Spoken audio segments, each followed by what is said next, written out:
Anytime Maritime. Anytime Maritime. Anytime Maritime. Anytime Maritime. With healthcare, no, of course, you still need a doctor, but now either doctors are now aided by AI, or sometimes if you cannot wait to see a doctor, i-AI mo na. Hindi ba parang ganun din yung Google? Minsan masakit siya mo, Google mo na lang, huwag na yung doktor. Di ba? Kasi, no, so imagine now, Google plus AI. No? Again, no, retail, stocking of shelves, manufacturing, among many others. But again, AI will allow small businesses to compete now with larger firms. Now, and large firms, however, will learn how to operate more nimbly and profitably. So, before, no, we were talking about the younger generation. They don't want to be employed. Okay lang, because companies are not employing anyway. Everyone becomes a consultant immediately. Right now, it's becoming that we're not seeing companies expanding. And I'm sure you've seen the articles coming out, no?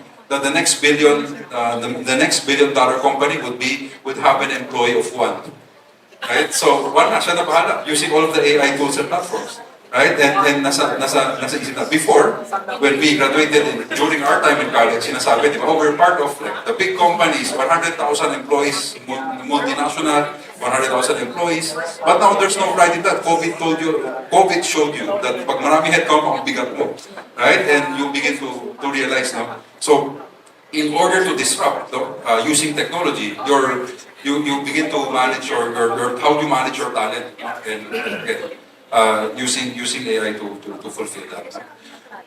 Okay, so I know I'm preaching to the choir, but why should companies use AI? So again, enables better customer service and support. No? So we're seeing already before, when you have to hire 10,000, 1,000 people, now you have 20 people, sila na bahala sumagot.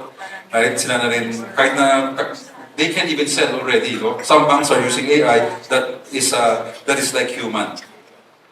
The problem, so I'm part of the Global AI Council. Ang problem na lang yung ethical use, no? Kasi minsan may tumawag sa'yo, akala mo tao, but they're AI, they're a robot. One of the key things we have to mention is that you have to disclose at the start, this is an AI person.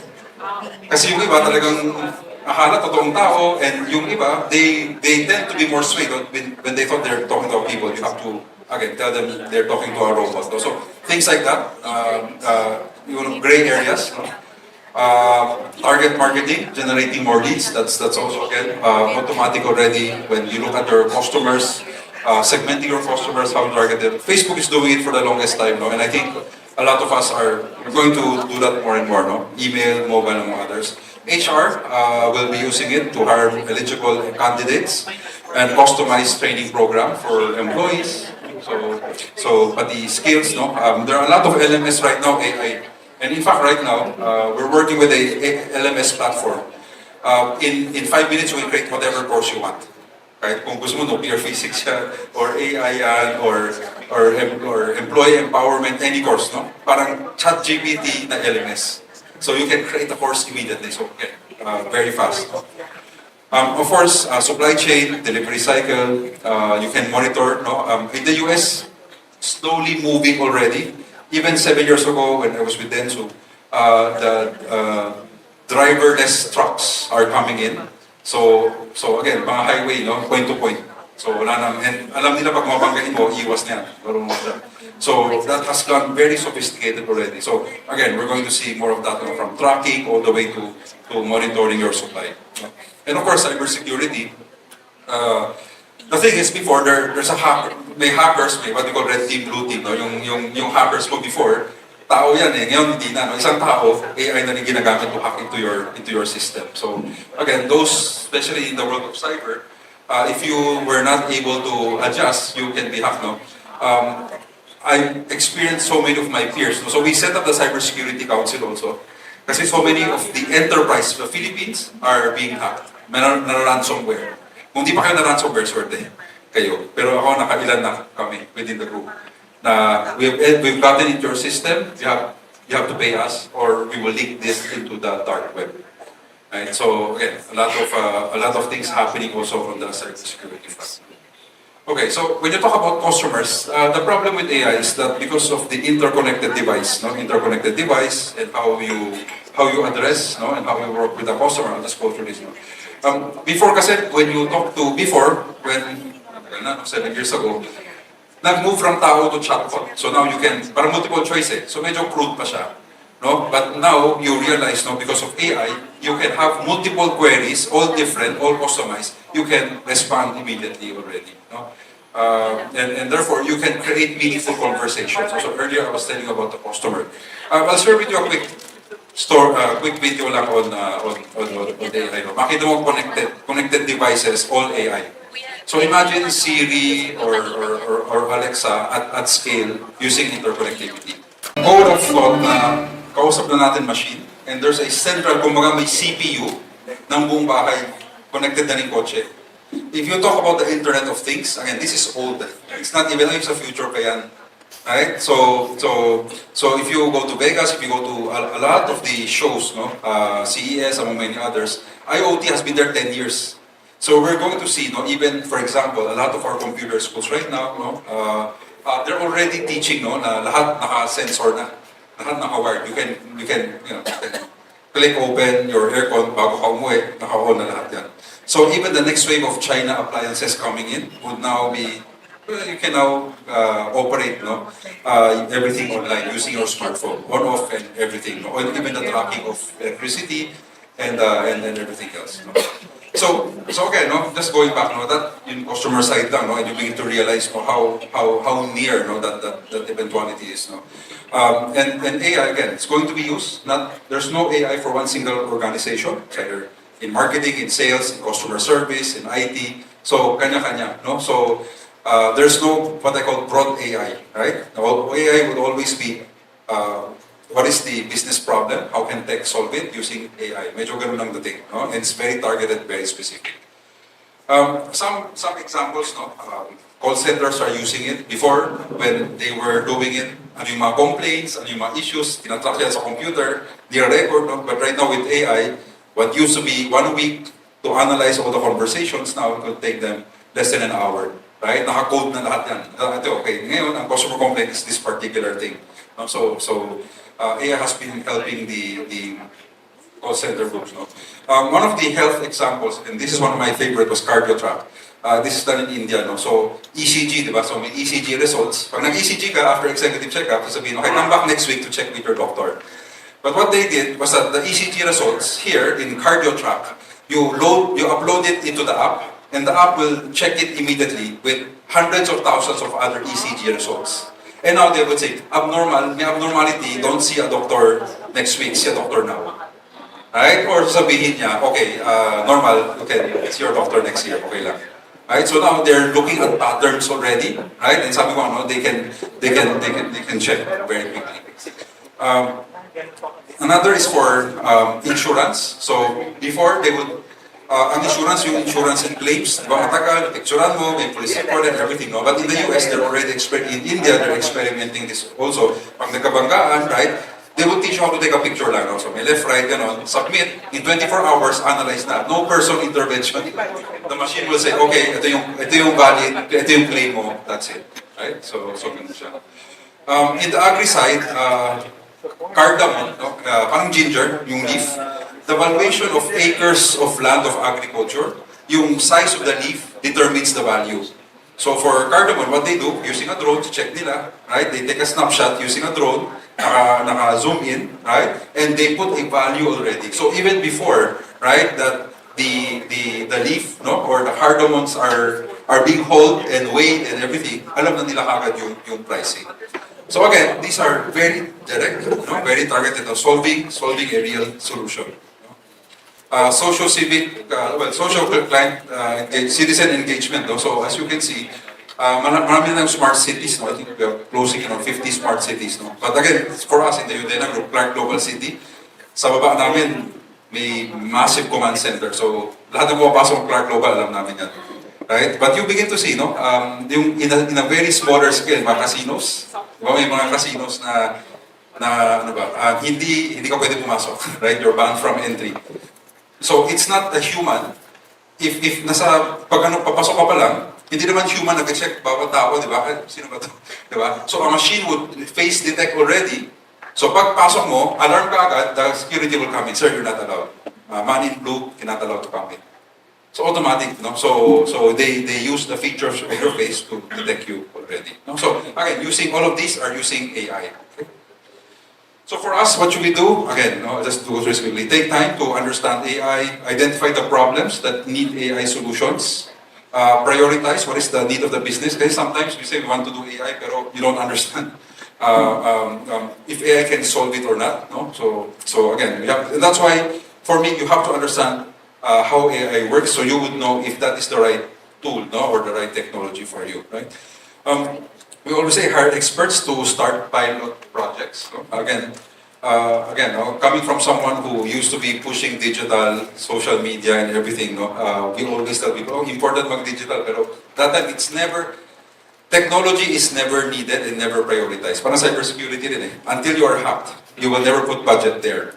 Same also with AI. If everything is business as usual, you will never put budget there. Pagdating sa boardroom discussion, pag budget hearing, di ba? Tech is always, okay, ang natira, lagay mo na doon, sige. Ang problema is pag walang natira, right? And you never get to, that's the last to be improved, whether web security, faster speed, data centers, among others. No? And again, what I always say, no, build a data integration team. So a data officer who knows how to acquire data, manage data, integrate all of the data, no, and put sense into it to help the business. Now, let me just, okay, as my last video, no, I'll share with you something, no, I'll put on the ethics side, no. This is by China, no, and I'll let you judge, no. Pero ang ganda ng video na to, because they're now using AI to train the next wave, the next generation. So nakakabit yan, at nakakita ng teacher kung nakikinig yung student or hindi.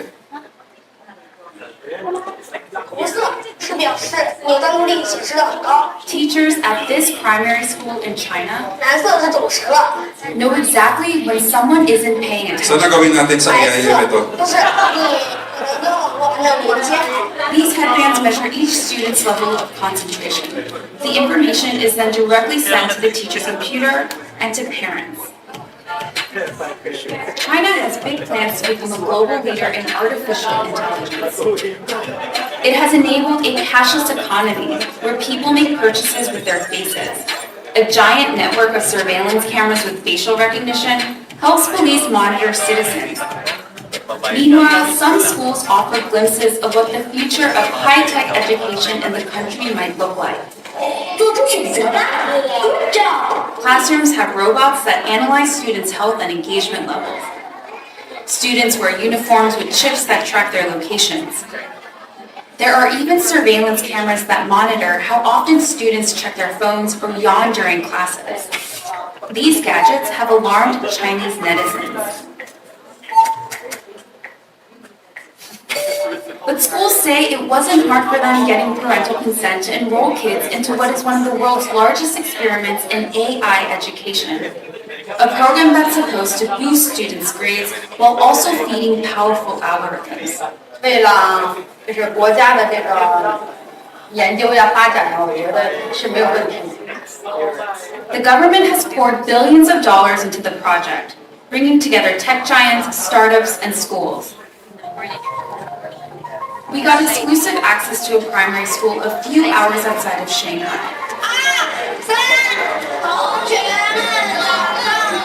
To see firsthand how AI tech is being used in the classroom. For this 5th grade class, the day begins with putting on a brainwave sensing gadget. Students then practice meditating. 现在，想象你的内心有一点柔和的光芒绽放。 The device is made in China and has 3 electrodes, 2 behind the ears and 1 on the forehead. These sensors pick up electrical signals sent by neurons in the brain. The neural data is then sent in real time to the teacher's computer. So while students are solving math problems, a teacher can quickly find out who's paying attention and who's not. 这段时间，他是有点在那走神的。 A report is then generated that shows how well the class was paying attention. It even details each student's concentration level at 10-minute intervals. It's then sent to a chat group for parents. 就是他可以看到每个人的评分。The reports are detailed, but whether these devices really work and what they exactly measure isn't as clear. We were curious if the headbands could actually measure concentration, so one of our reporters tried on the device.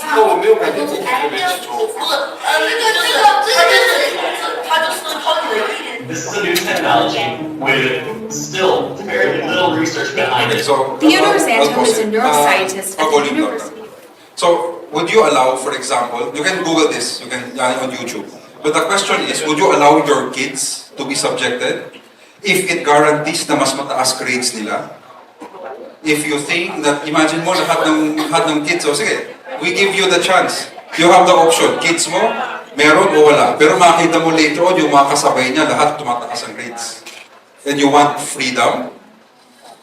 You want all the liberties given to the kids? Right? But that again begs the question, right? That bakit para sa iyo parang mortal sin yan? Right? Bakit mali sa inyo? Well, in many cases, even the schools have certain boundaries, right? And that's how you put your kids. Why is it using a tool like that very wrong? And that draws the line, the ethical line of AI, di ba? Ayaw mo ba na kung parent ka, nakita mo, bagsak kasi tulog. Ayaw mo ba nun? Kaysa naman pag-uwi, bakit naman, ano nangyari? Bakit kailang grades mo? Di mo alam. Yun ang sinasabi sa'yo, tulog siya for the first class. Right? Would you be, as a teacher, feel very empowered to teach properly? Again, so that's a big ethical question on AI. No? So let me just wrap up, so I won't finish in 5 minutes. But if you think AI for you is alien, I would always say, lahat tayo, grade 1 tayo sa AI. If may nagsabi sobrang galing niya sa AI, maybe, grade 2, grade 3 sila. Right? But in many cases, we all have to start just learning. No? And again, it would hopefully, we can use AI to help our business. No? And let me end by a quote by Sundar Pichai, CEO of Alphabet of Google. Sabi, AI will have a more profound impact on humanity than fire, electricity, and the internet. So everything will now, it's going to be, again, the AI race, not only politically, but also on the business side, education side, it will really happen. So it's a race who can wield that beast properly, will be the ones who will prevail in it. So having said that, thank you very much. A dynamic voice in the space of AI and technology, he bridges technical knowledge with entrepreneurial insight to help businesses apply digital tools more meaningfully. As part of the next generation of innovators, he advocates for ethical, purpose-driven tech that solves problems at scale. Please welcome Mr. Elijah Lau.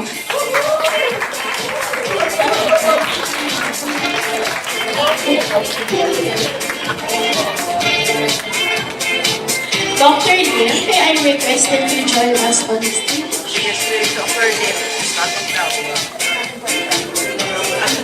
Okay, please proceed. May I invite to the stage our moderators? Managing Director at Code Theory and President and Founder of Lisa Tech, Mr. Melchor Habe.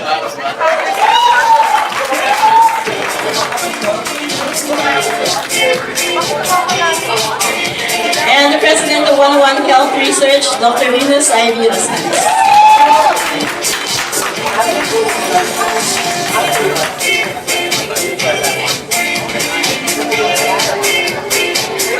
Kuya cameraman, i-fix mo ha, ilalabas namin kayo.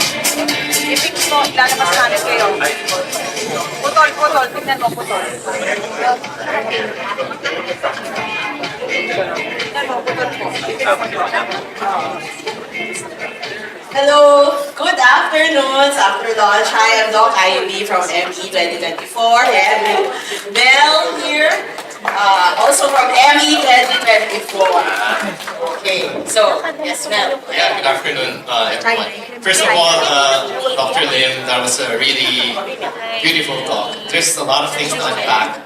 Sobrang dami, but we appreciate yung summary with the last 5 steps. And before we dive deeper, I wanted to ask, we were thinking you would always be like a step ahead in terms of AI. And we're thinking, nauna kayo sa ChatGPT when you thought about the applications of AI. Is there a specific incident or a specific thing that happened before ChatGPT became even popular that you thought of na, oh, we should start taking AI seriously. We should use it for the business.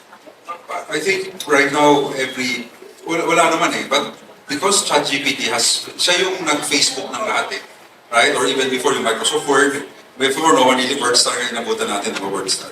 So I think you see technologies, no? Usually may grandparent, may parent, and then later on you have the one who will gain critical mass. No? And for me, I think people always associate ChatGPT dahil they want to write something, but you begin to realize you can actually do a lot of things with ChatGPT. Right? So, and again, for me, it's not ChatGPT is just one of those AI tools, but there are much more that we have to be masters of. And I think the other two must take this sa akin.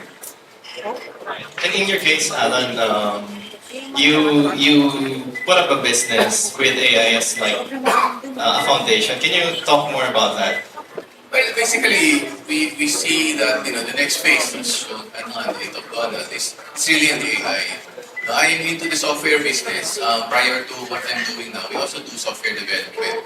And actually AI can already code. So I already foresee that the demand will actually shift from the development to actually building AI systems. So and then I think even as young as high school, I was already exploring different heuristics, patterns, algorithms related to AI. Wala lang opportunity, and now that I see the opportunity, I step into it, and I think there's a big transformation that's going to happen with AI, and might as well on the forefront of it. All right. I'm sure yung part of our audience have a lot of questions, and they're itching to ask their questions. But before that, would you like to ask? Yes, Sir Eli, tell us about your business and how you've used AI in your business. Okay, so good afternoon everyone. So to introduce myself, so my name is Eli. I'm from ME 2022. So mga ME 2022, Ayun. So we're in the education technology industry. So we provide smart classroom solutions to schools all over the country. So the way we use AI, actually after hearing Dr. Lim's talk, sabi namin parang nasa infant stage pa kami dun sa AI. There's a lot of opportunity, lots of things that we have to think of, to apply. So the way we use AI in the classroom is it connects the teacher. So it will follow the teacher in the classroom whenever a teacher is teaching. So we do classes, we hold classes in hybrid style. So it's a business that was born out of the pandemic. The pandemic gave us that idea. And actually, when I saw Dr. Jik Yong Kang mention that AIM wanted to build a hybrid room, sabi ko, magandang idea yun. So actually, I got it from him in a way. So the AI will track the teacher automatically and follow the teacher automatically. For students naman, when the student has a question in the classroom, it would automatically track the student when the student stands up, so the key action is standing up, and it would zoom in on that student to show the student who is reciting, asking a question. So that's how we use AI in the classroom. But not yet checking if you're paying attention. Yeah, so that's the next step. I think there's so much we want to talk about, and I think even just the four of us will take hours because we're very curious. But I think at this point we'd like to ask the audience if there are any questions following in top of Dr. Lin kanina.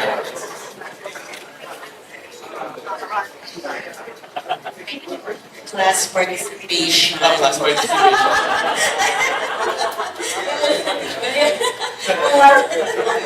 Oo nga, paunahan yan. Yes. Go, Chanzo. ME 2025, go ahead.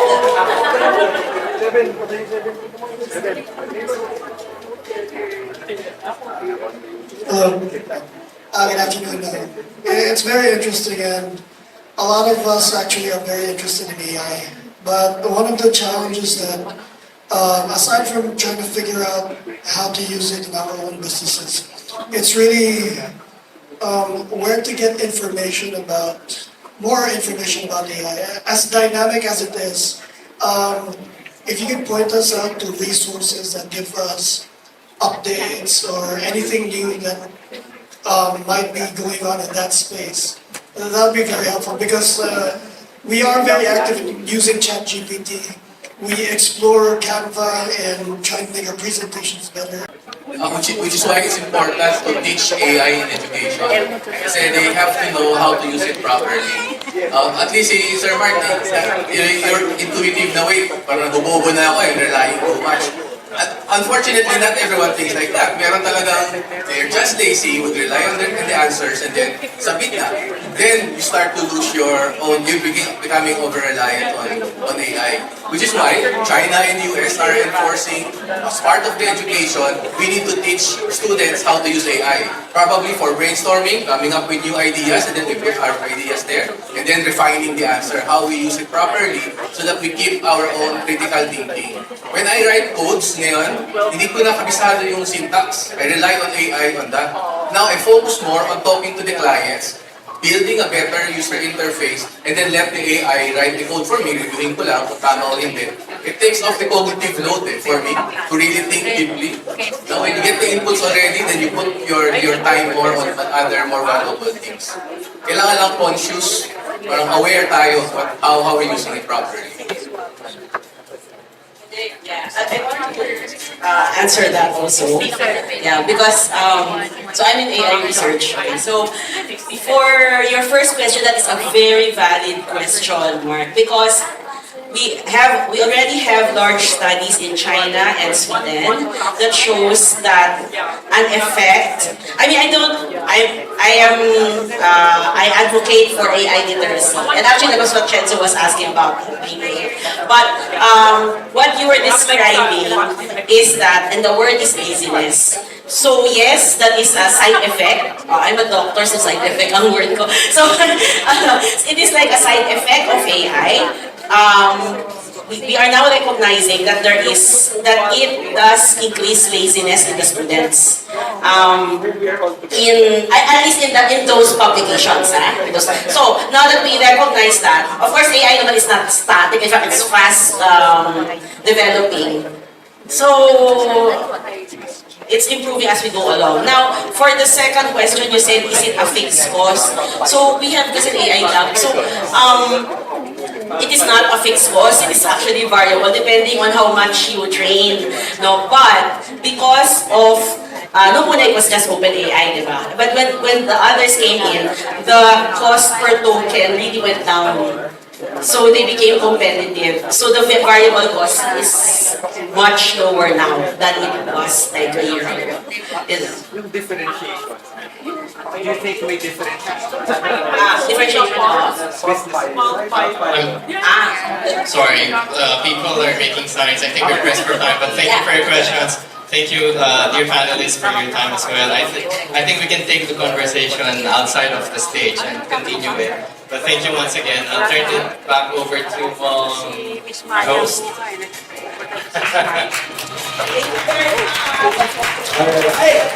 That was an intense discussion about AI in business. Increased legacy from within. On stage, please welcome the Vice President of Operations, Ms. Marian Di Macani. And bringing fresh perspective and entrepreneurial energy, she works at the intersection of business development and creative strategy. Please welcome Marketing Director, Ms. Shara Hugo.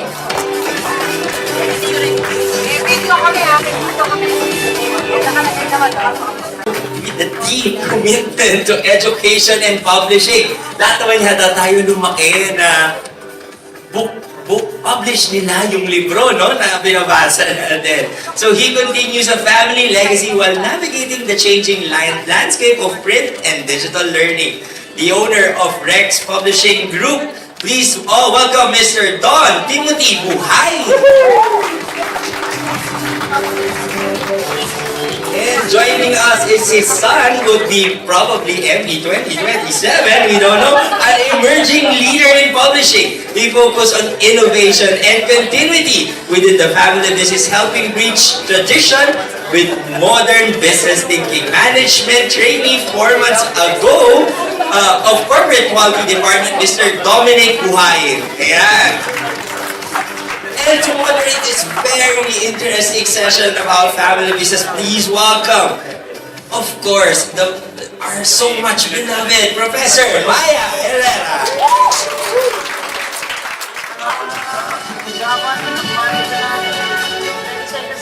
Good afternoon. How are you guys doing? And daughters, and actually the gentlemen of the family are also here in the audience.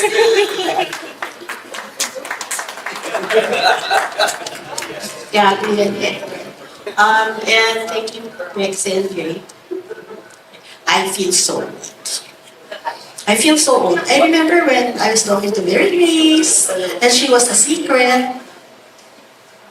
Remember? Our branding was I am the secret. Okay, for a secret. Remember that? Okay. So this we're tackling something kind of sensitive for some families, but somehow you guys seem to have made it work. How do you, more than succession, because we think a lot of succession. Succession doesn't happen overnight. There is a transition period. There is a period when you have 2 generations in the business. And when you are the current generation, the question is, how do I get the next generation involved and engaged? And I think for the second generation or the next generation, how can it be meaningful? One of the things we always say is the business cannot be an entitlement, nor should it be a burden and obligation.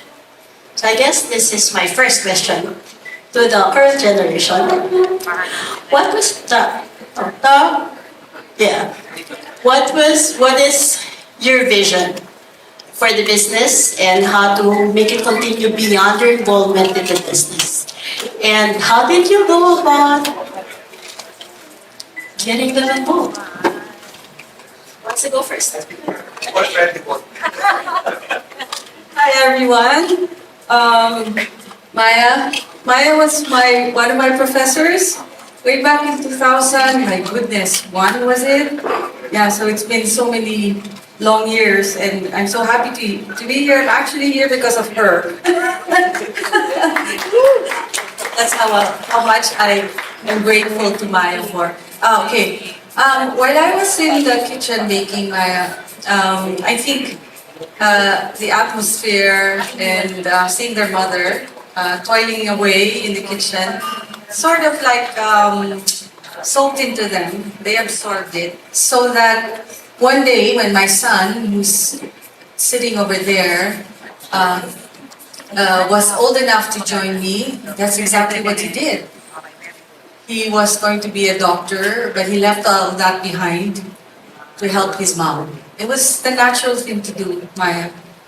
And then because he has 4 other siblings, would you like to join us? Are you happy there? It's really a very intimate... Please welcome Gabby. Gabby Di Macala. These are trailblazers. Maya, I don't have a chair. It's easy to get picture. I can stand also. There you go. Okay, so here's Gabby. So Gabby joined me first, and then he convinced his sisters and 2 other brothers to join in their own time. Before we knew it, we were all in the business together. Your turn. Good afternoon, everyone. Siguro, my story is just like many family group. We grew up, personally I grew up in our own facility. So when I was young, I lived in the 2nd floor of the first building of Rex. And that's where we started. And a few years after, we get kicked out because they will use it for a warehouse. But all along, you knew that you were meant to be in the business. One, because you're the eldest. And you're the eldest, and in a way, the responsibility, though not mentioned, parang you take it upon yourself. And that maybe is the story. And I guess it's the same story for him. He's the eldest too. And in a way, he gets to witness how things are. There is that inculcation, silent inculcation in a way, that when he started to join, one of the most difficult times, when do you invite your son or your daughter to join you? Actually, it was my wife who said that, I think you should help your dad. He's having difficulty already. Then, late last year, sabi niya, Dad, Mom said you're having difficulty. Do you want me to join? Sabi ko, yes. And, okay, that was August. Sabi ko, yeah. He just started his own business because, sabi niya, when he was working for somebody, the bigger companies, he doesn't know anything, masyadong big things. I want to go to BIR, I want to go to the City Hall to know things. So he brought in goods from Vietnam, and the business is still there, but he joined Rex early, January. So it's his 4th month to be in Rex. Proby ba?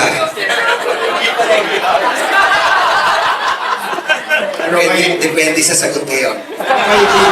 May leaves naman ako daw. Pag vacation siya. Sasama.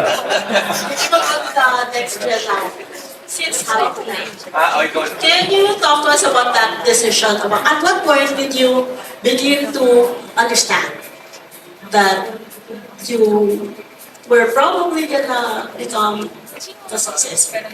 And what was that journey like for you?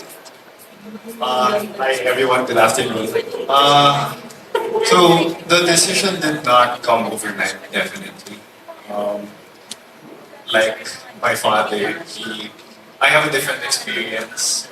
We didn't live on top of the warehouse. So my engagement with the company was different.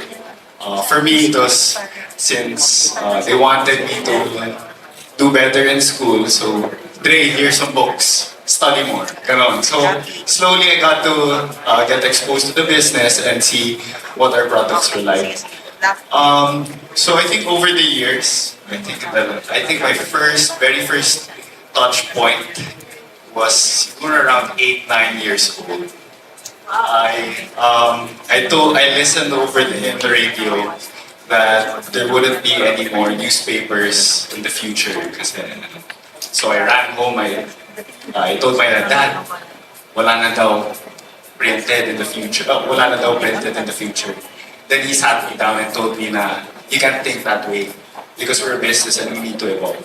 So 8-9 years old man.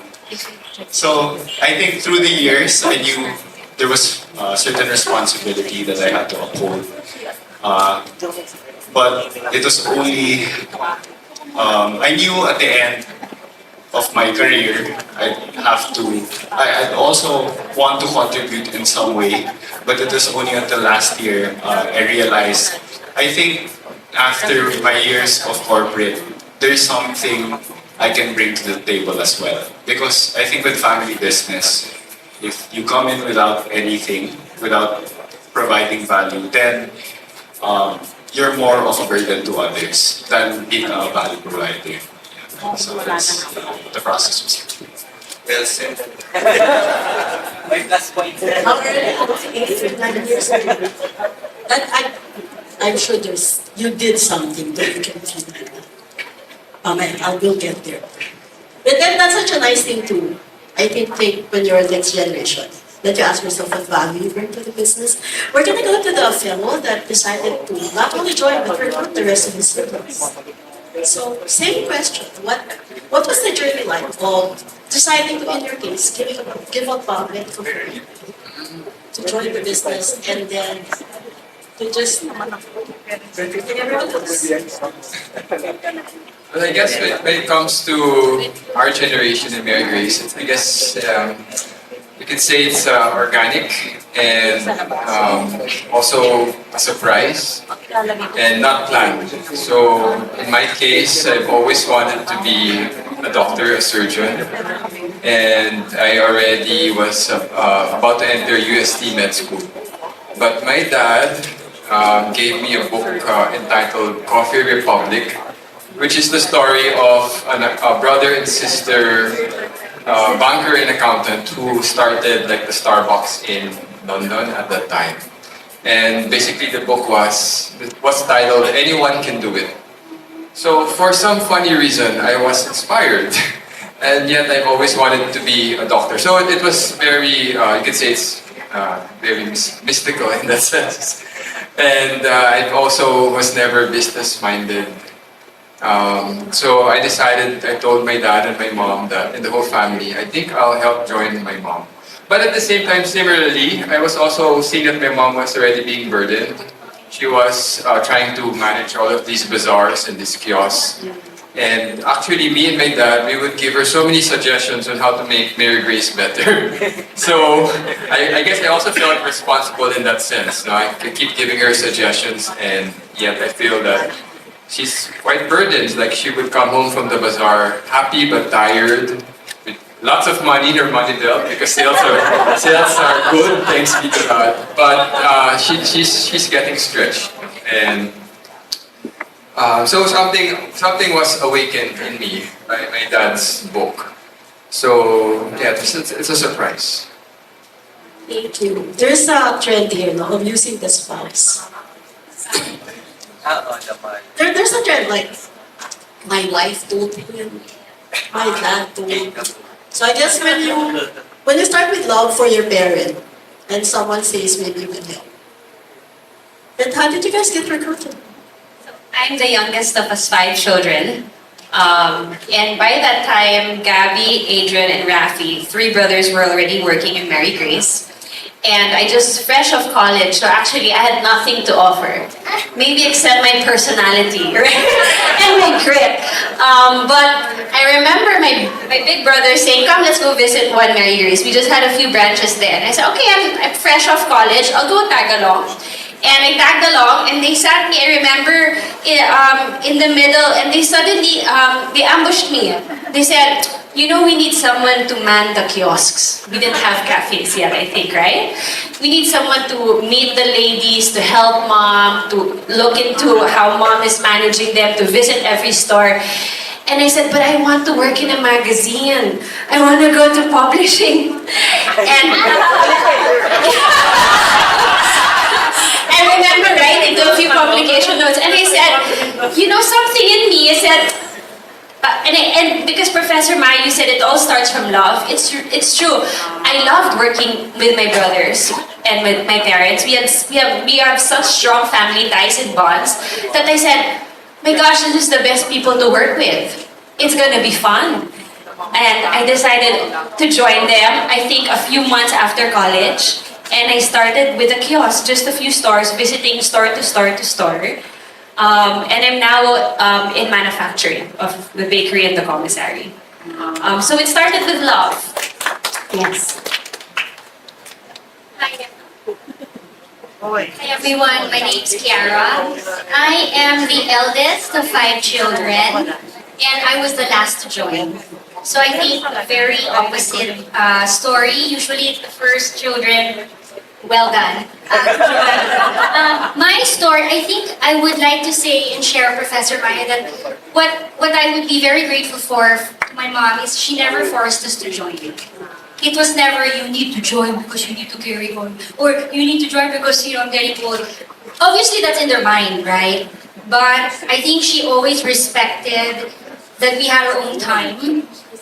And that if it was meant to be, we would really go and join out of our own will. And I think that's how our business also, or our family business grew. It was really timing of everything. And sometimes it's really all about timing, right?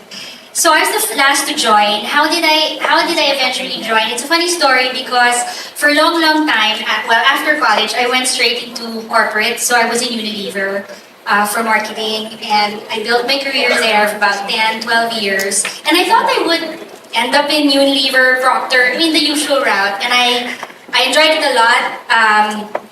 Traveled and got stations in Shanghai and New York and all that. But something in me was missing, and I started to question and ask, is this really my purpose?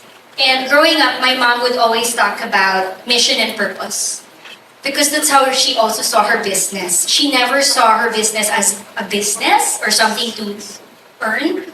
It was really her way of serving back and fulfilling her purpose, God's purpose for her. So I think that was inculcated in all of us very early on. And so I started to ask that question when I was a mother of two young children. I said, what's my purpose? What's my purpose? So obviously it's not Unilever. I left, I became a trailing spouse because I had to join my husband whenever he would be expatriated in different countries. And I would raise the children in New York and in London. So no yaya, which is great because I sort of was there for my kids. But then COVID struck. We found our way to Singapore because my husband was assigned there, and COVID struck. And then my sister, I remember, she would have chats with me and say, Ants, we need the help in marketing. Diba you're marketing? We need help. And she was doing marketing, operations, bakery, commissary. She had so much on her plate. It was COVID, and everybody's working from home, right? So no excuse. Because even if I was based in Singapore, I could work from home. So anyway, long story short, I officially joined the family business during COVID 2020, I think. And it's been a great roller coaster ride. And I think I found my purpose. And there's really nothing like working with a family. Of course, it's also hard, right? Because there's no delineation. Even during breakfast, you're talking about work, right? Even when you're sleeping. And guess what? Now my husband's also part of the family business. So yeah, so you can imagine our chats now. No, but that's another panel discussion. But yeah. Yes, and I think the last thing I want to say is it's funny because I have two kids. One is 12 and one is 10. And the 12-year-old, I think during class, they were thinking about future careers. And the teacher asked her, what do you want to be when you grow up?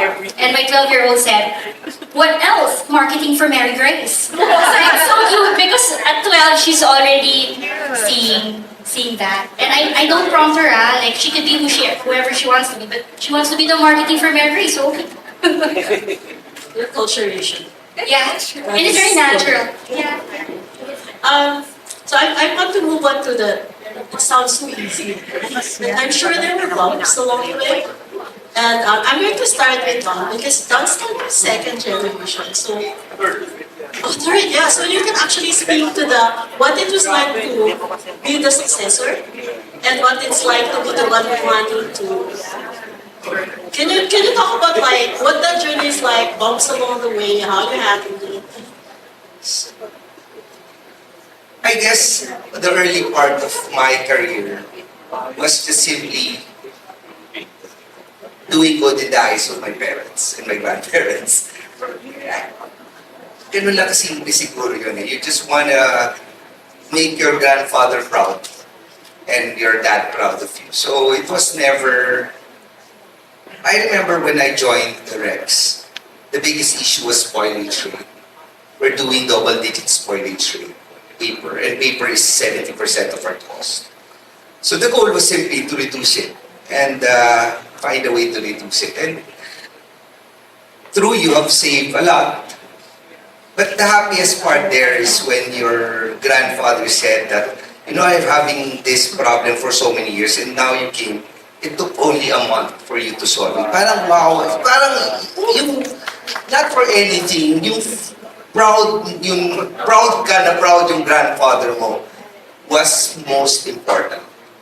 Then similarly for your dad, you just simply want to uplift, to carry on the parang 4x100 relay yan.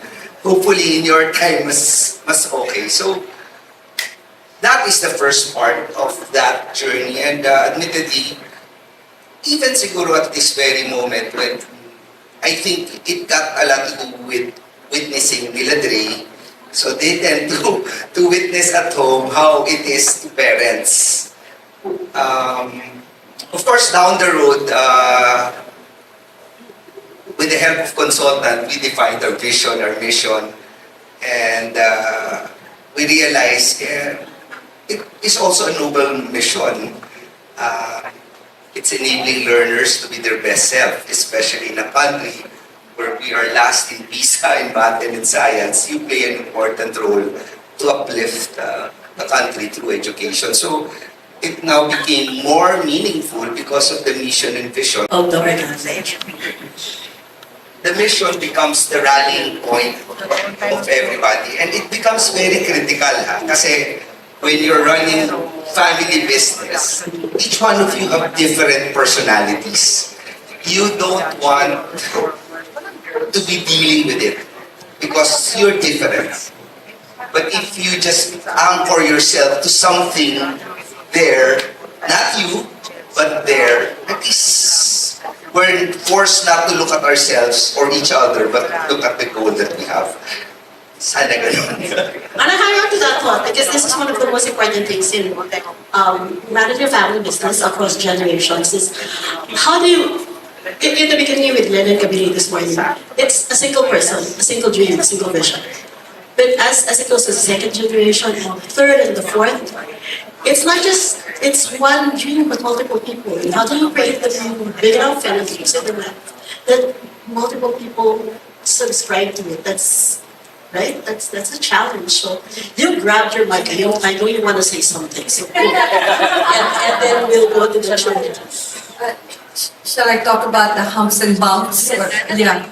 I'm so happy to be here because Maya, I was here 24 years ago. Next year, kayo lang 25th. Yeah, silver. Yeah. No, kasi when I entered, I was 44 years old. In this room. No, I think so. Yeah, this was divided into their batch 2001, so next year. Yeah, parang divided into three, di ba, Maya? This big space was divided into three. Yeah, we use this as the classroom. These are classrooms. Yeah. So I was 44 years old, but you see, we have to find an extra chair, Maya, because the chairman, Mary Grace, is seated over there. That's true.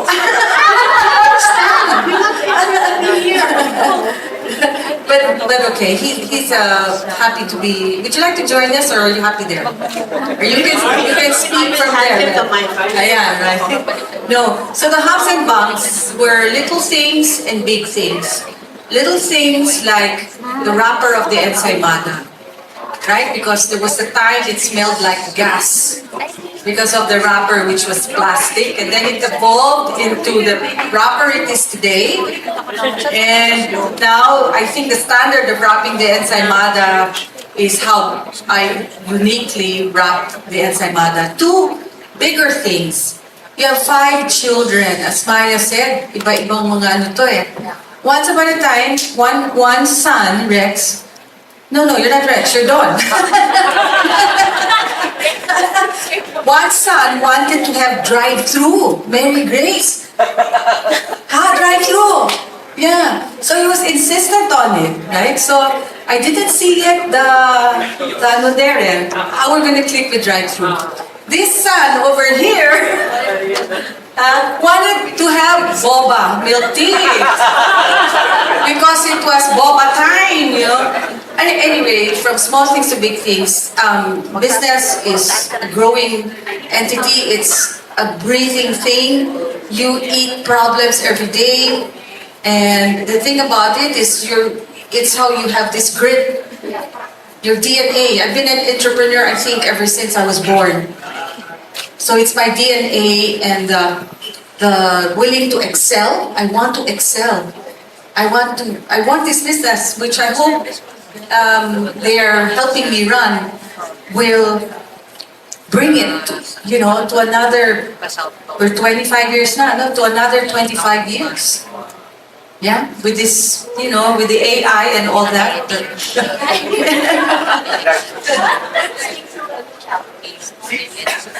Oh my God. Sino nakaisip ng PR? Ano na? Ilak ko yan. Kasi ilak yan. Kasi There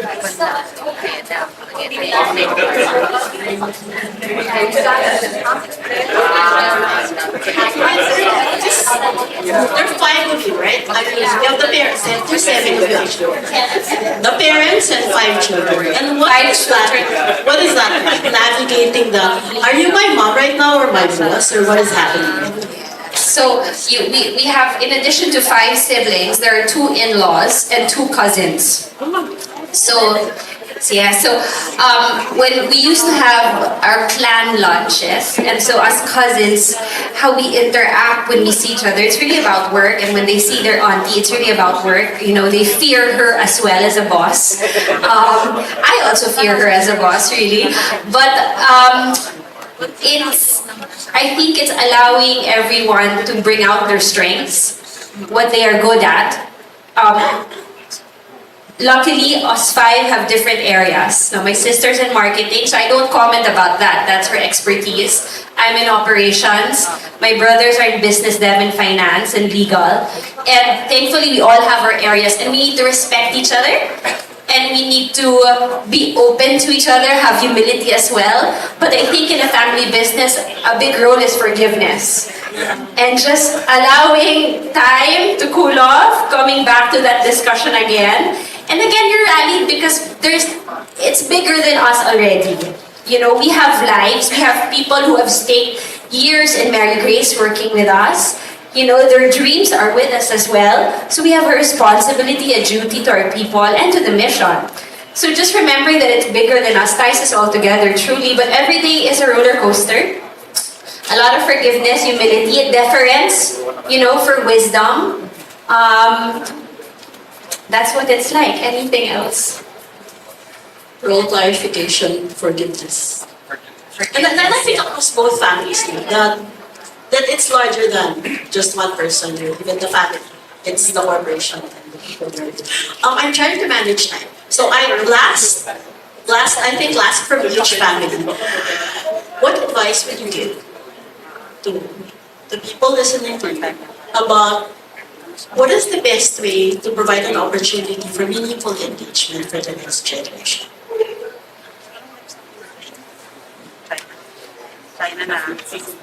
Few thought bubbles. No?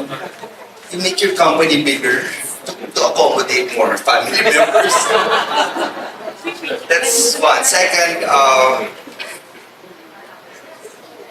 I remember somebody asked me, what is more important, business? When making decision, family or business, I choose family. I choose family because I want to protect the business. If the family will fight, they are in a better position to ruin the business faster than any other problem that we can create.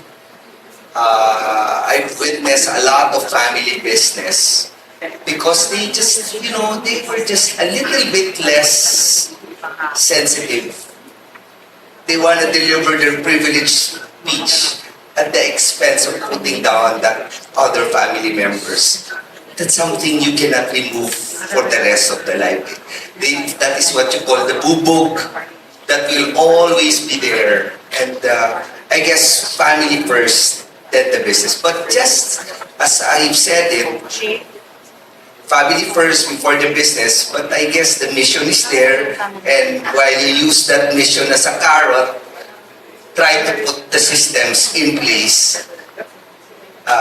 Not naman in the disguise of the mission, but using the mission as a reason.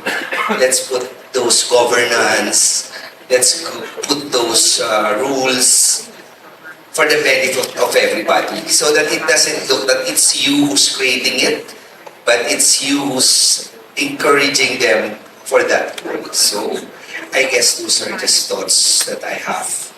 Okay. What else? My son, Maya said about him wanting to become a doctor but the book that changed him, and he said it was mystical. Yeah, I really want to tell this people inside this room na I'd like to emphasize the mystical about it. That Mary Grace happened to be born. It was a gift given to us. I always say it to a group of people in a room like this. I want to say it again. Can I say it again, Maya? My name is Mary Grace because I have this special devotion to our Blessed Mother, or my mother thought so when I was born. She put the grace to the Mary. One day when I was trying to find a name to the business, and it took me days because nothing would move my heart. And there were endless choices for names. Tender Crumb, Golden Dough, etc. Buti na lang di yun, no? Buti na lang, corny, no? So I was sitting in the chair and really scratching my head. It was like, what do you call it? The descent of the Holy Spirit. The descent of the Holy Spirit. Grace, it couldn't be. G was Gabriel, was number 3. R was Raphael, was number 4. A was Adrian, was number 2. C is Kiara, was the first. And E, I always miss the E because I love my mother, she is named Marian Ernestine, the E in the grace. How do you explain that, no? So if Jollibee wants to buy us, sorry. But if Maya will be the agent, bakit hindi? Joke. So, di ba? So, it's a gift, and we have to take care of the gift. We have to protect it, enhance it through the years. Many moments that we have to get over the humps and bumps and forgive one another. Never underestimate the inspiration. So, what have we heard? Love, mission, but still governance. Love will not cover everything. Humility, and also knowing that sometimes God gives you an opportunity and not ever. Okay, thank you very much. She's the Executive Vice President of Manila Central University. Please, a big round of applause to Miss China Roxanne Gonzalez.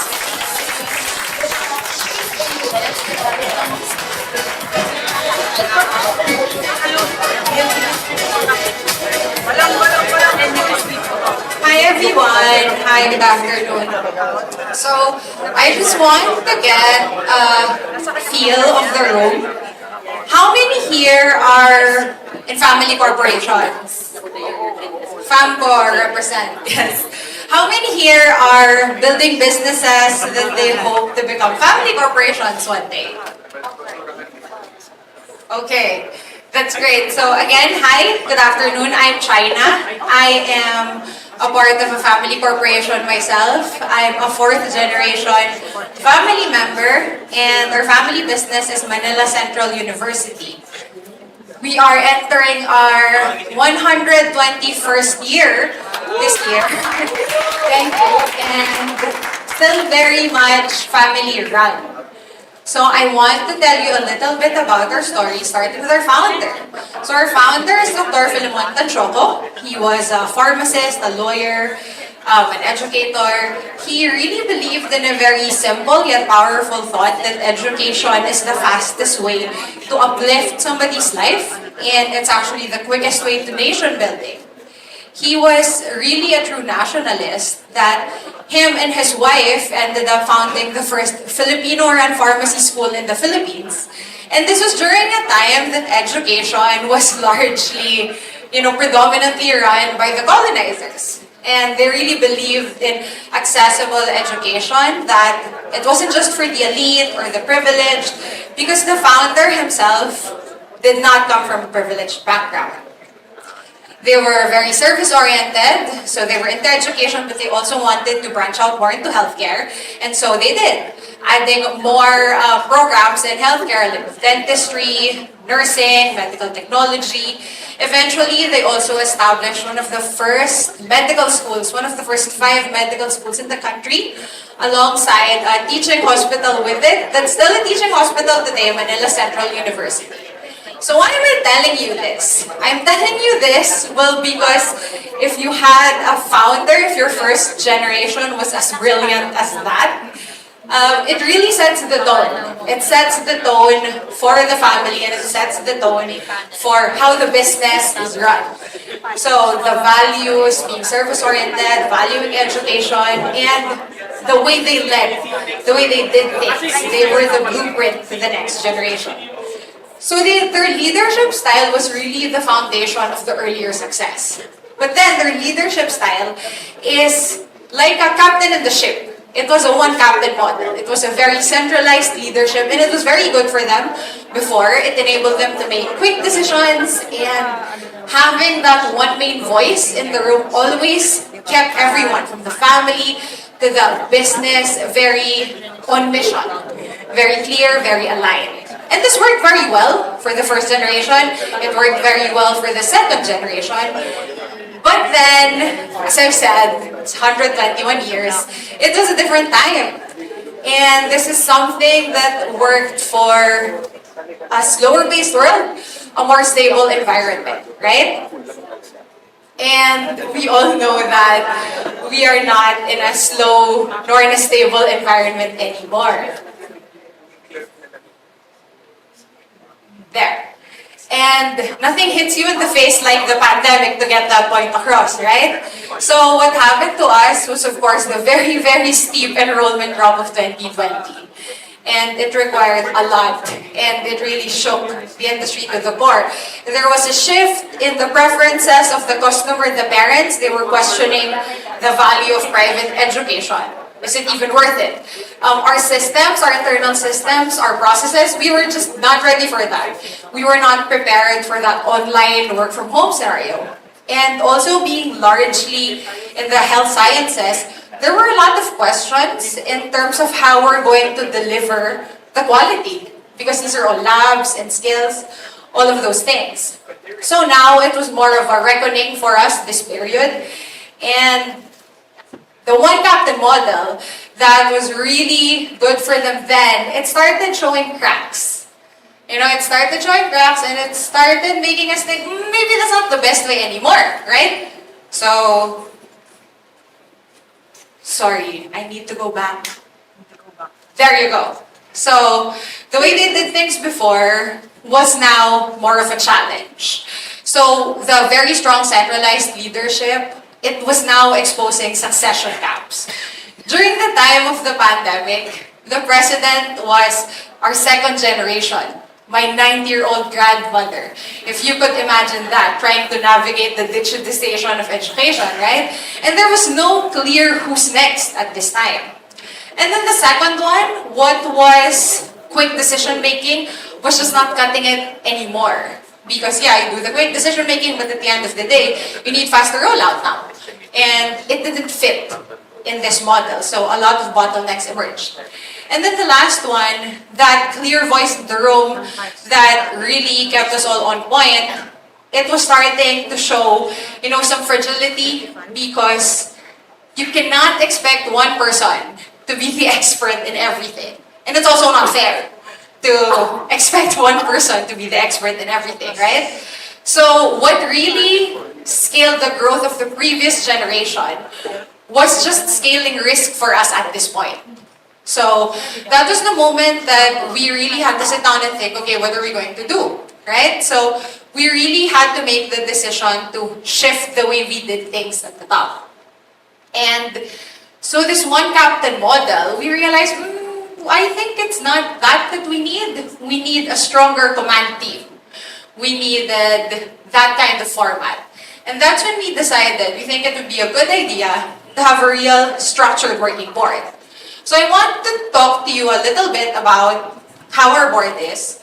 So of course you have the board of trustees. And the board of trustees in our family, it's made up of both family members and non-family members alike. So the non-family members, I really want to touch on this because I know some family corporations are a little hesitant to bring people in, but for us this was very important because if you can imagine, I'm 4th gen already, there's even 5th gen in our family now.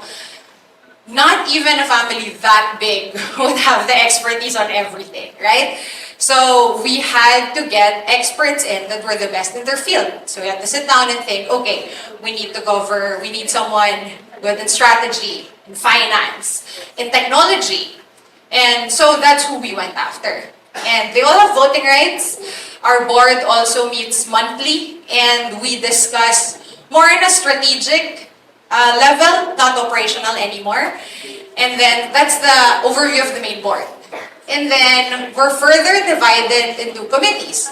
So the board committees, these are aspects of the business that we felt we needed more focus on. So we have audit, we have finance, with corporate governance, which is like the check and balance of the board itself. So if the trustees are the check and balance of management, Corp Gov is the check and balance of the board, right? And the executive committee, which is basically an extension of the board and also the one that deals with the more day-to-day operational matters. And these committees we meet periodically. I really appreciate the board committees because you feel like these experts that you invited, that you're really working with them. You know, there's always this misconception that if you invite board members, they're just there to limit you or police you. But it's nice because in the committees, you actually actively work together with them to structure the things that you need for the business.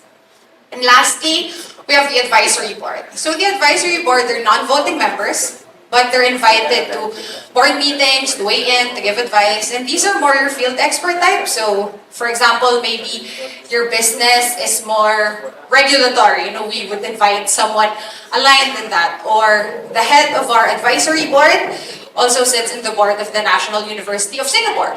So in that way, we're always on top of the global trends in education. So this is how we kind of shifted. And then, there's a clear before and after to the shifting, really. So, we went away from that one person, very personality-centric approach. Now, the expertise is shared across the board. Number two, in terms of accountability, it just doesn't fall on the family members. Particularly, you know, not just on that one person, that one president. That's quite a burden to bear. Now the accountability is shared, and it's not just shared with family, it's with experts. The third one is from the bottlenecking situation. We actually became more agile, so we made decisions faster, sharper, quicker, smarter, because the people that we invited in, they helped us structure a company that would be able to do that. The fourth one is my personal favorite. We became, from being a very reactive family corporation, you know, you're always firefighting, always trying to do these little things on the day-to-day, to being a more proactive kind of organization.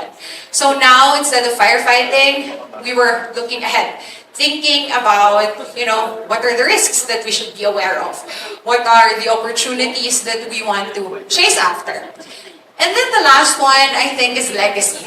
Legacy also before was really carried by one leader, and again, a very heavy burden to bear. But now, even as fourth gen, it feels good that knowing that legacy is protected by systems, by structure, and you do have the help of your council. So why does this shift matter? Three things really. So it's really leadership and then continuity and growth. So for leadership is now more sustainable. In family business, usually succession is not talked about. But with this, it's now thought about, talked about, and planned for. So you have that covered. In terms of continuity and sustainability, now you're securing that through structure. You're not leaving it by chance, right? And then the last one is really growth. Now, your engineering growth, you're not really just improvising it. Before, we would kind of go through the opportunities that we would, you know, that would fall under our laps and then say, okay, this one works, this one doesn't. But now, it's different. Now the approach has more, it's more purpose, it's more intentional. So what do we want to be? What kind of company do we want to become? How do you want to position ourselves to become this kind of university or this kind of hospital? So what did that give us? What did this change give us? Well, it gave us a lot of results and it gave us a lot of growth. We're now the top 9 university in the Philippines.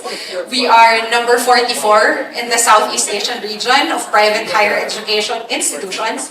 We have gotten our 4 stars in the Quacker and US rating system.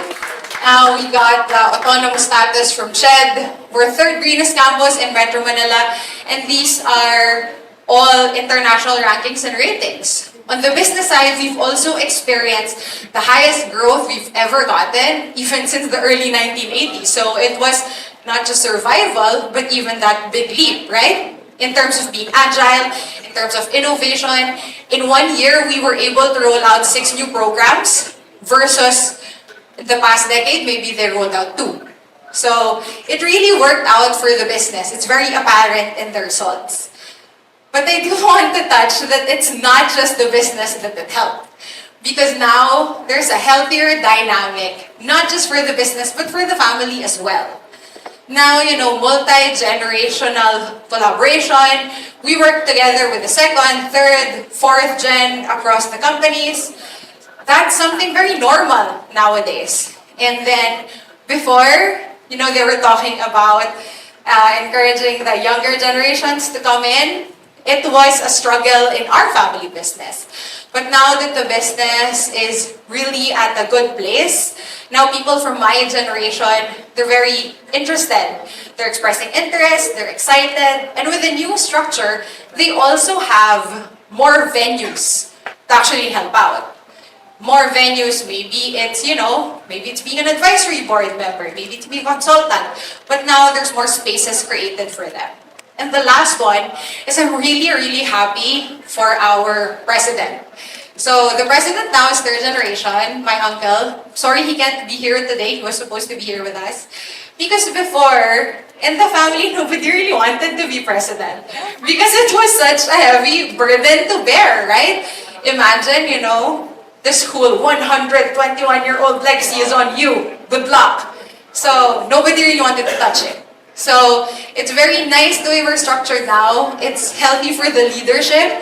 And honestly, it just keeps everybody more sane. It just keeps the family happier and sane, and everything is well balanced. So that is a little bit about us. And that's our experience with our structuring. And before I leave, I do want to leave you with Proverbs 15:22. Without counsel, plans fail. With many advisors, they succeed. Thank you, and good afternoon, everyone. All right. That was the Executive Vice President of MCU. Apparently, she's also AIMME 2018. Yun, batch 2018 ng ME. Grabe, nagagawa ng AIMME, di ba? Alright. So now let's go on to the panel session about leveraging a professional board, FAMCOR. So joining us is a seasoned leader in education and public service. He brings a wealth of experience in institutional management and governance. He's the Executive Vice Chairman of Manila Central University. Please welcome Attorney Juan Crisostomo Echeverry. And of course, our speaker earlier, who's focused on the innovation and operational strategies. She plays a key role in advancing MCU's mission for the next generation. Once again, please welcome on stage Ms. Cynthia Roxanne Gonzalez, Executive Vice President of MCU. And to moderate this session, please welcome, once again on stage, ME Academic Program Director, Professor Enrique Pablo Kai.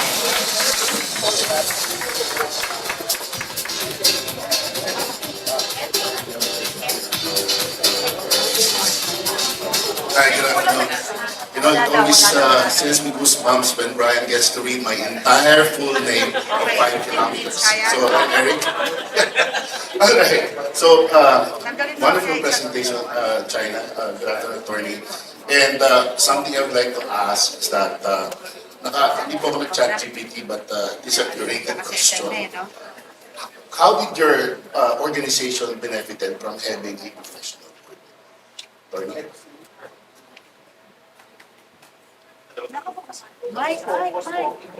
Hello? Hello, yeah. Can you hear me? Yeah, so I think when we started, this was only, we had a board, to be clear. We had a board. But I mean, it's common for us to, alam niyo yung mga secretary certificate, nalalagyan, the board met, pero wala pa talagang meeting, di ba? And then sasabihin mo sa kung saan-saan. So that's how the boards were actually run. Puro paper minutes, right? But the disadvantage of it was, wala talagang meeting. So nobody's talking about the business, right? Whoever's running the show is running the show. For us, 2020, when we came in, we said we need to bring in professional people to actually balance the board. From fully family to have a third person's point of view to guide us. So we brought in from Globe, from Gcash. We also got in, of course, Prof. Maya. We got somebody from J&J and from Union Bank. And when they came in, they provided this sort of balanced view.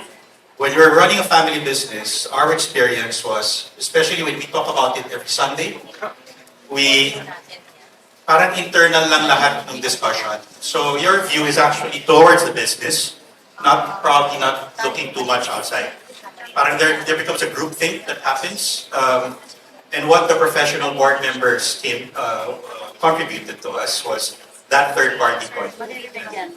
I think this is just to be clear, Prof. The board members who we invited, Prof. Maya is one of them.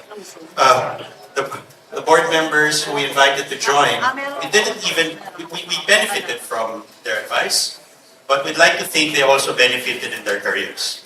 Like one is now country general manager of GE, the other one is now the ICT secretary. So all of these actually contribute as well to their professional. Parang nagtutulungan din. That's it. All right. What were your criteria in choosing a professional board member? Right, good question. When we first started, we were looking at first three things, I think 3 or 4 things. First is alignment with values of the family. So we have family values. We have to pick somebody who is really aligned with the values. If, for example, medyo bugoy or medyo hindi siya aligned on that end, we don't even hazard to actually invite. The other one is they have to have skill, of course. And the skill should be already aligned with what we need. For example, we identified we needed somebody in finance to balance it. We needed somebody in tech and overall general management. So that's where they contributed.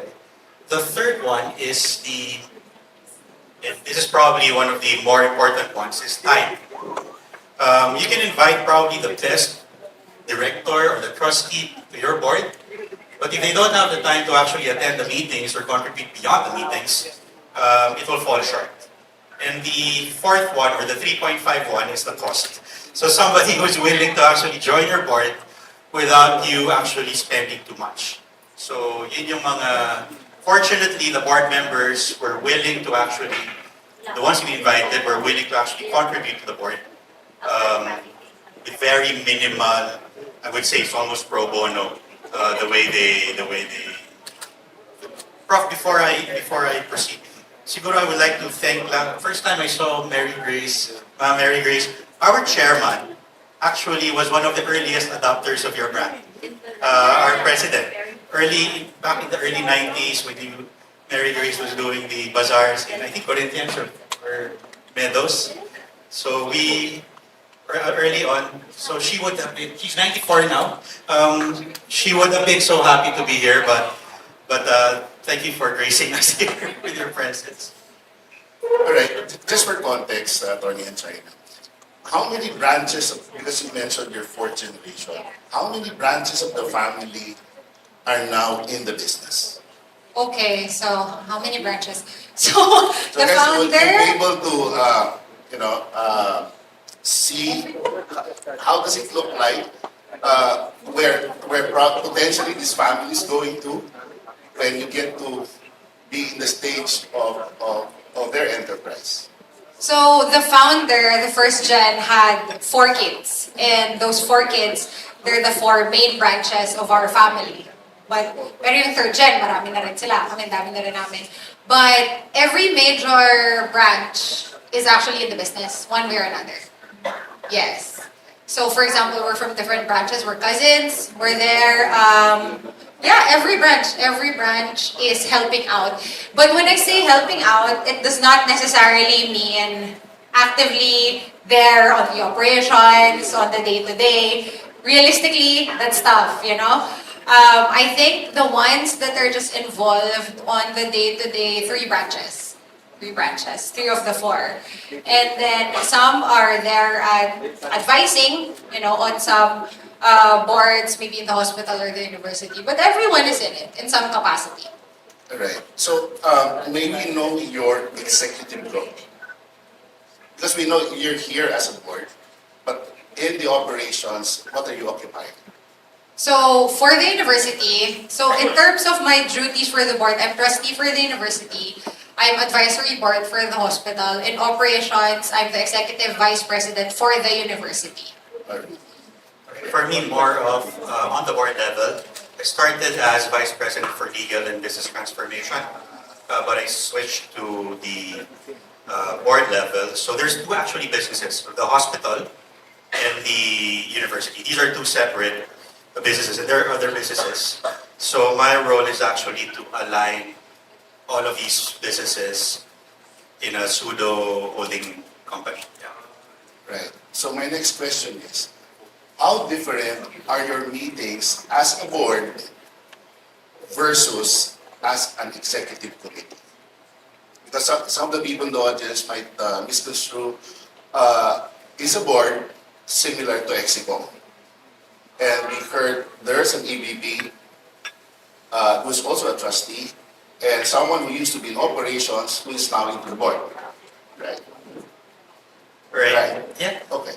So the way we're structured, we have 9 board members, trustees, board members, and we have an executive, and then these are split into 3 or 4 subcommittees. The executive committee is composed of family. Ito yung, there's China, there's a president, and there's myself.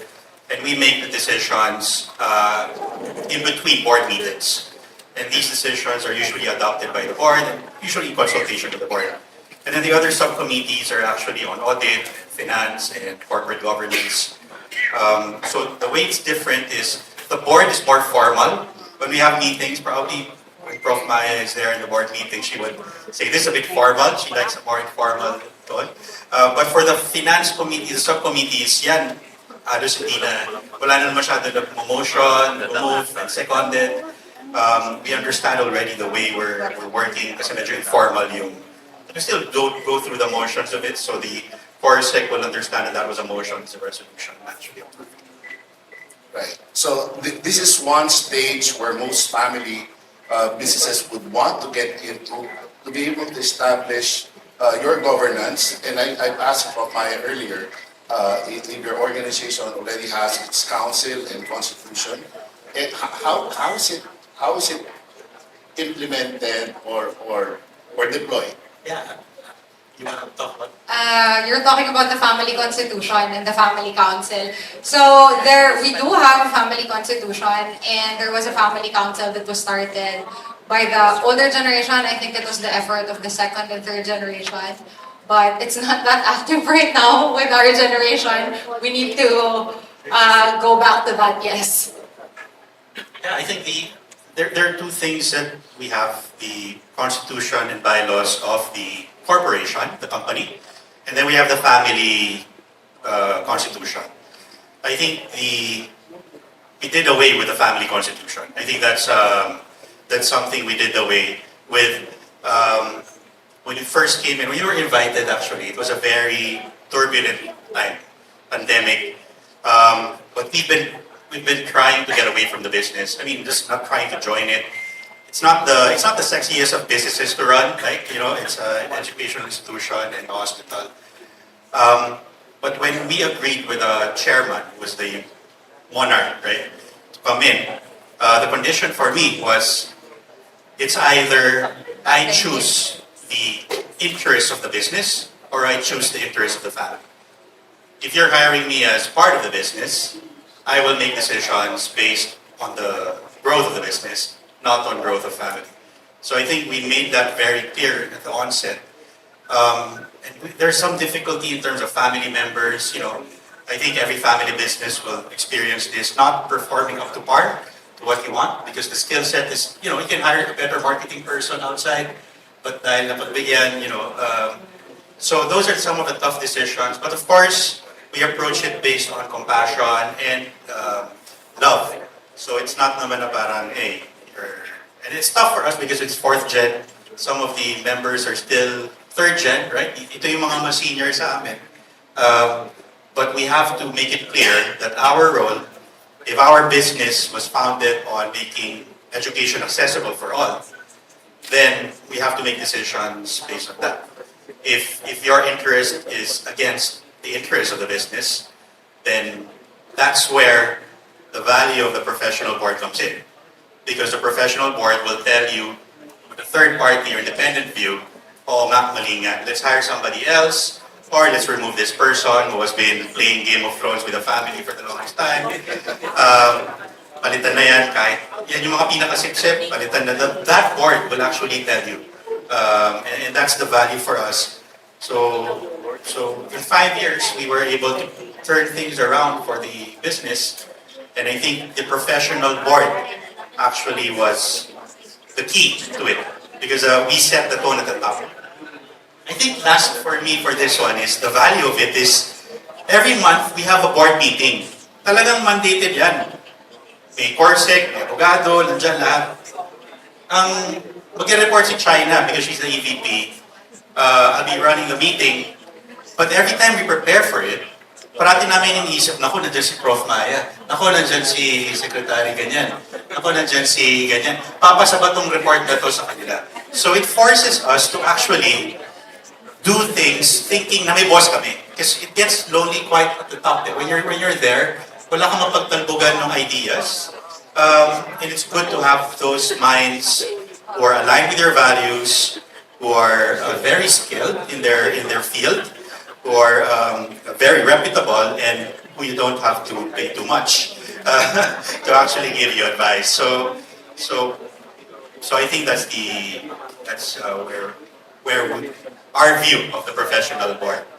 Right. I'm seeing Direct flashing the sign last 2 hours. Ato minutes pala. I always get sa lahat. China, any last advice for our audience who are still at that stage of thinking, hey, actually create a board and get professionals? Why and why not? What's your advice for them? I think definitely, if you're doubting it, definitely do. You just need to really be conscious of who you invite. And really to add to what my cousin said, it's really true that, di ba, in family businesses, mag-uusap-usap kayo, kausap ko lang yung tito mo, yung pinsan mo, yung ganon. With the family board, you are held to a different standard and you hold yourself to a different standard. And I think you perform better. As a family, you perform better. And I don't really see a downside to it. Another thing, also what I said earlier is, kahit gaano kalabaki yung pamilya nyo, you cannot be the best at everything. And it's in the best interest of the business for you to stay on top of certain things. And that's where it has really been helpful for us. So, yeah. And I guess to the older generations, I hope that they would be more open to having a working board. But to the younger generations, I think it's on you to also make them see the beauty of that. So that's it. Thank you. All right, thank you very much. You can have Prof. Maya and get a good in your board. Okay, it's so wrong. All right, so let's give it again for our panelists, Attorney Chiveri, Vice China, and we'd like to present our token of appreciation. I found a renewed sense of excitement teaching artificial intelligence in the ME program. So this is the first time they actually handled the AI course in the ME program. As you all know, all the programs here at the AIM, more than 14 of which, we have these 2 courses that is core to every program. Data visualization and AI and sustainability. I can honestly say, it is now my most favorite subject to teach, and I only have 6 sessions. Why? Because I see the light bulb moments, the kilig. No? Jikyong knows that term now, the word kilig. The ideas sparking, the business models reshaping, and the bold visions forming when entrepreneurs meet technology. The best way to scale is through technology. The best way to globalize is through technology, and this is a scientific fact. And this is why you are housed with the geeks, our data science programs, and technology enthusiasts, our innovation and business programs. As you reconnect with your old friends and forge new ones today, I hope you will leave feeling energized. We will continue to give our best to make this program work for you, and yes, we will also continue to brainwash you. We will also always continue to brainwash you into building a better country. As a country powered by inclusive growth, innovation, and shared prosperity. On behalf of A-Site and AIM, know that we will always be cheering you on. Thank you and enjoy today's event. And now to introduce our first keynote speaker, we now invite the Academic Program Director for the Master in Entrepreneurship Program of AIM, Professor Eric Kae. Good morning, everyone. I'm Eric Kae, proud product of AIM ME Batch 3. Right. It's my honor to introduce to you a leader whose vision and impact has shaped not only the Asian Institute of Management, but the broader community of the business and entrepreneurship in Asia. She has been a steadfast advocate for innovation, academic excellence, and leadership that drives meaningful change. Ladies and gentlemen, please join me in welcoming our keynote speaker for this morning, President and Dean of Asian Institute of Management, Dr. Jikyong Han.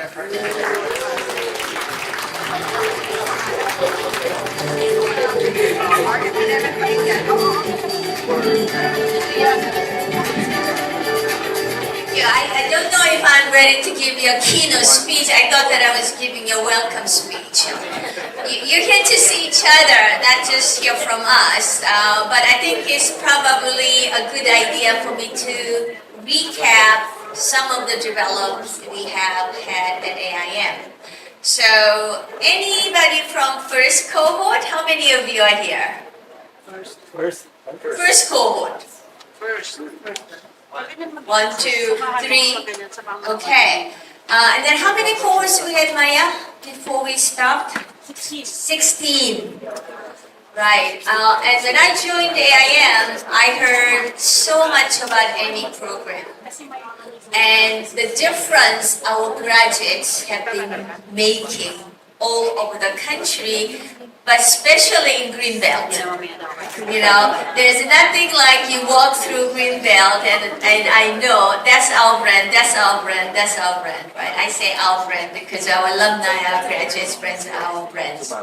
So in 2015, when I joined the AIM, how many programs we had? 3. Okay, so we had full-time MBA program, we had executive MBA program, and we had a Master Development Management program. I don't know if some of you remember, but we used to have a program called MM, Master Management Program.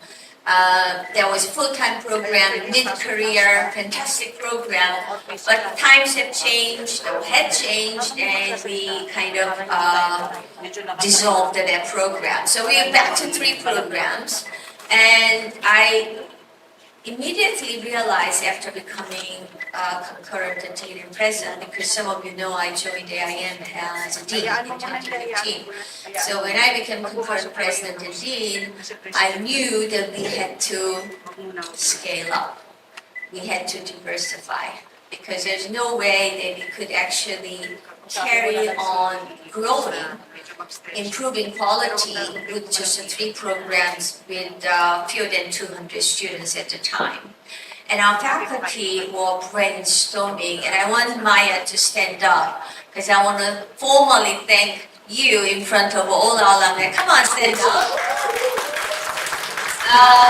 It was actually Maya who encouraged me, inspired me, and helped me from A to Z in terms of resurrecting ME program. Thank you, thank you. And I'm so glad we did that because that was, in a way, we didn't know then, the beginning of a site, which is School of Innovation, Technology, Entrepreneurship. We were discussing how we are going to create this innovation and business. Some of you know what we call MIB, which has been very, very successful as well.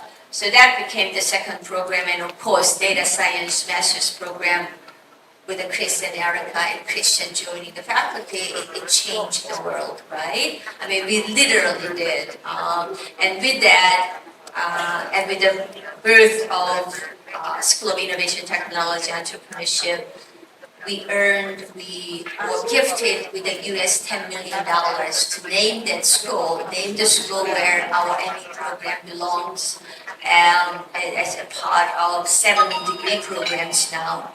And it really has made a difference. We have a wonderful ecosystem, if you will. We have our innovators, we have our entrepreneurs, we have our people who actually have skills and technologies to help both entrepreneurs, innovators, as well as the traditional business and development people. So we have a wonderful ecosystem, and it gives me great joy to see all of you getting together to celebrate 25th anniversary.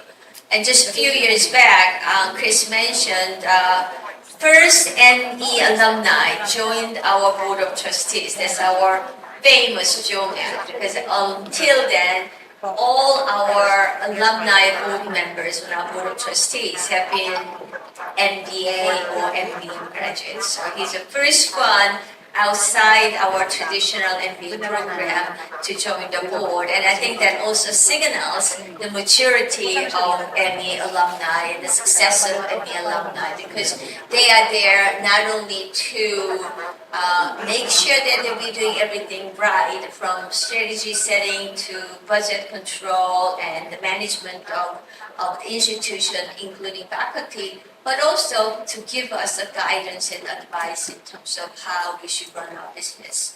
So now, fast forward, 10 years later since I joined AIM, how many students do we have? So counting student numbers at AIM is very tricky, because we have some programs that are full-time that last 11 months, there are many, many part-time programs that last 18 months, and some of the programs overlap, some programs start and finish. So one way that we count the number of students is during the academic year, how many unique students we have. So some programs will finish in November, some programs will finish in March, and so on and so forth. But right now, this current academic year, 24-25, we have altogether almost 1,300 students, going from 200 to 1,200 plus students right now. We had 3 programs. Now, how many programs do we have? There is a huge prize, 1 year supply of my favorite French fries from our board member. How many programs do we have now? Does anybody know? 15 programs, 15 degree programs.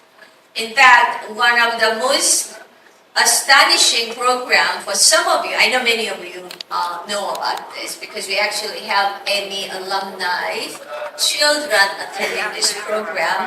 Prof. Michelle, if you want to stand up very quickly.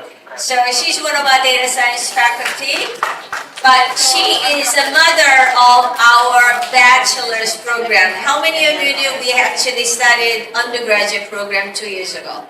Almost 2 years ago. I hope all of you. So our first bachelor's program was Bachelor of Science in Data Science and BSD-SBA, Business Administration. It's a long name. They get 2 degrees, and the other degree is at University of Houston, undergraduate degree management with MIS major. So that was the first one. We're about to launch 2 more. The second one is an innovation degree from us, and entrepreneurship minor from Houston. We also disclosed getting all the approvals for Fudan University. You know, Fudan University is one of the top 3 universities in China, one of the top 20 universities in the world. We are going to offer finance with AI undergraduate degree, hopefully starting next year. So we have grown a lot, just as you have grown a lot. When I asked about, can you give me some names of the companies that I should acknowledge? And the list was so long. And then I realized, if I don't mention any of your company's name, I'm going to make you sad that I didn't mention your name. So I'm not going to mention any particular names, but you have been an amazing force behind what we have been trying to do. So I would like to thank every one of you, because I always say success of institution, any academic institution, is success of our graduate. Is that correct? Yes. So let's give ourselves a round of applause for doing well. And as Chris gave you many impressive statistics, I think there's only one thing that I want you to remember. In this country and many other parts of the world, entrepreneurs are very, very, very important building block of the national growth. But in the Philippines, it's especially important. Family businesses, small businesses, medium-sized businesses, and in fact, I know many of our graduates started very, very small, very, very humble, but with the help of our ME and our faculty, you grew business many, many folds and expanded overseas and so on and so forth. So I think, we would like to thank our alumni, our faculty, as well as anybody else who actually are involved with our programs, especially our entrepreneurship program. As Chris said, I know for a fact until today, this is one of the most unique entrepreneurship programs around the world. Almost all, without an exception, entrepreneurship program is to make someone an entrepreneur, rather than helping you to grow your business, to scale up your business, or go international, go into different kind of portfolio products and brands and services and so on. So I think we have so much to celebrate, so much to learn from each other, and I want to emphasize the learning doesn't come from only from very, very successful companies. I think sometimes we should discuss why some things didn't work out, and I think there are a lot of learnings we can also learn from each other in terms of what we could do by avoiding some of the pitfalls that were experienced by our friends and colleagues and alumni. So thank you very much again for organizing this wonderful event, and I hope that you will have an opportunity to rekindle some of the friendships that you have developed over the years. Hopefully you will also have an opportunity to meet somebody new, and maybe you will even strike some deals. Who knows? And I'm looking for that ice cream, hopefully, sometime today, right? You cannot come to AIM without ice cream. So thank you very much again to everybody, and congratulations, and I look forward to seeing many, many, many more success stories from our ME alumni. Thank you. Bye-bye. Anytime, maritime. Anytime Maritime. Anytime, maritime. Anytime Maritime. Anytime Maritime. It's Anytime Maritime.